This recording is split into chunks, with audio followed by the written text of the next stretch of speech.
and good morning dear students. Welcome to social science class. Today's topic is the earth our home. तो आज का हमारा पहला chapter है द अर्थ आवर होम। सब जानते हैं कि पृथ्वी ही हमारा घर है।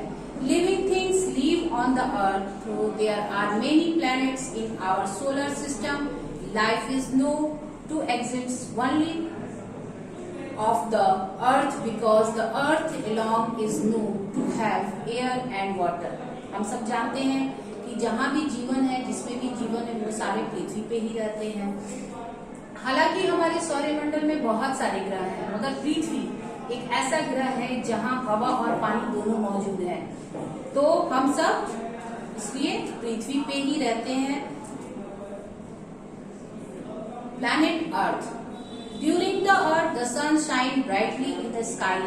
At night, we see the moon and the star in the sky. दिन के दौरान में हम लोग जब देखते हैं कि सुबह हुआ तो देखते हैं सूरज की जो किरणें होती है वो बहुत तेज होती है, तो इससे हम पता चल जाता है हमको कि क्या कि सुबह हो गई है। तो जैसे जैसे धीरे धीरे शाम होने लगती है, सूरज की किरणें हल्की होने लगती है, उसमें जो सूरज की रोशनी में जो गर्मी होती है वो कम होती जाती है और फिर धीरे धीरे रात हो जाती है। We see the moon and the star in the sky. और रात में हम लोग क्या देखते हैं? चांद देखते हैं और सितारे देखते हैं, अनगिनत सितारे देखते हैं। तो हम लोग इससे पता लगा लेते हैं कि अच्छा अब रात हो गई है। तो सुबह क्या होता है? सूरज की रोशनी जो होती है वो बहुत तेज होती है और रात को बिल्कुल खत्म। तो इससे पता लग जाता है कि अभी सुबह है, दिन है और अब रात हो चुकी है। The sun, the moon and the twinkling star called the heavenly bodies. सूरज, चांद और सितारे जहाँ मिलकर उनको हम लोग heavenly bodies कहते हैं। Planets are also heavenly bodies that revolve around the sun.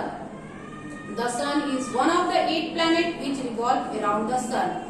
Together, the sun and the 8 planets are called the solar system.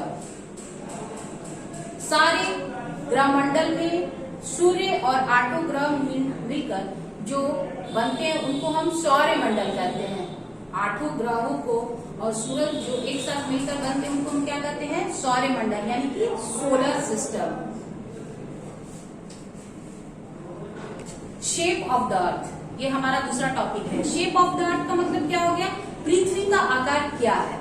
हम सब जानते हैं कि पहले के लोगों के जो प्राचीन काल के लोग थे वो पृथ्वी का आकार समझते थे कि समतल है, फ्लैट है, मगर बाद में पता चला कि नहीं, पृथ्वी का जो आकार है वो राउंड है। तो इन ओल्डन डेज पीपुल थो the earth was the flat and they would fall of the earth if they went here in ages. In 1590 जब प्राचीन काल में हम लोगों को पता चला कि पृथ्वी का आकार जो है वो बहुत ही समतल है, मगर खोजकर्ताओं ने धीरे धीरे पता लगाया तो पता चला कि नहीं, पृथ्वी का आकार समतल नहीं है, वो गोलाकार है।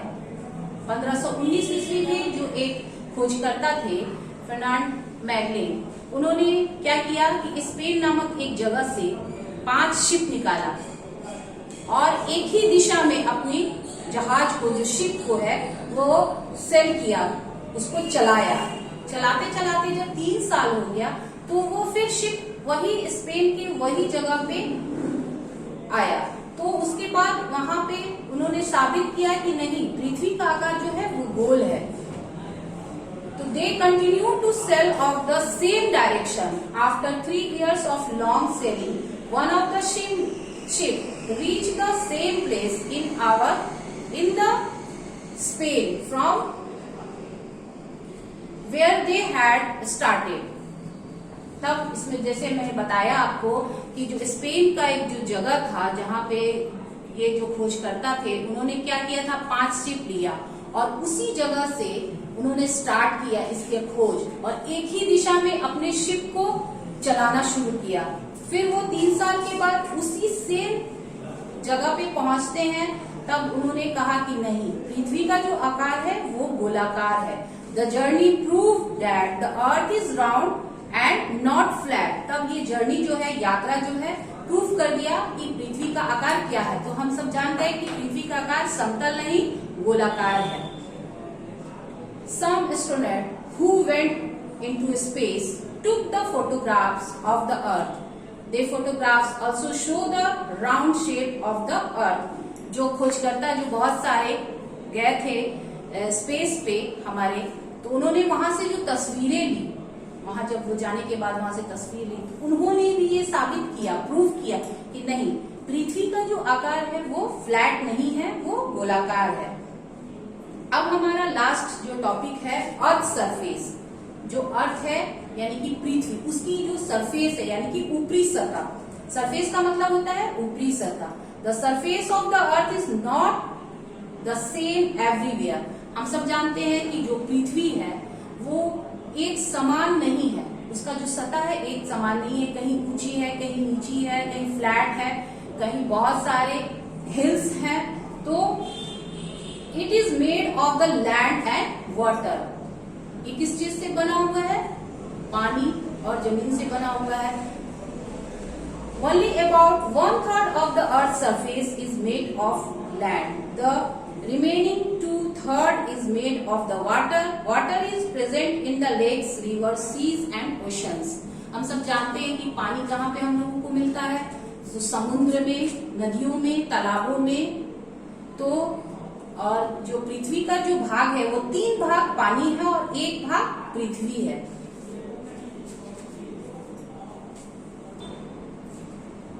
Due to its large area being covered with water, the Earth looks blue from space. हम सब जानते हैं कि एक बहुत बड़ा भाग पानी से ढका हुआ है स्पेस, और स्पेस में जाने से अर्थ का जो कलर है वो ब्लू कलर का दिखता है।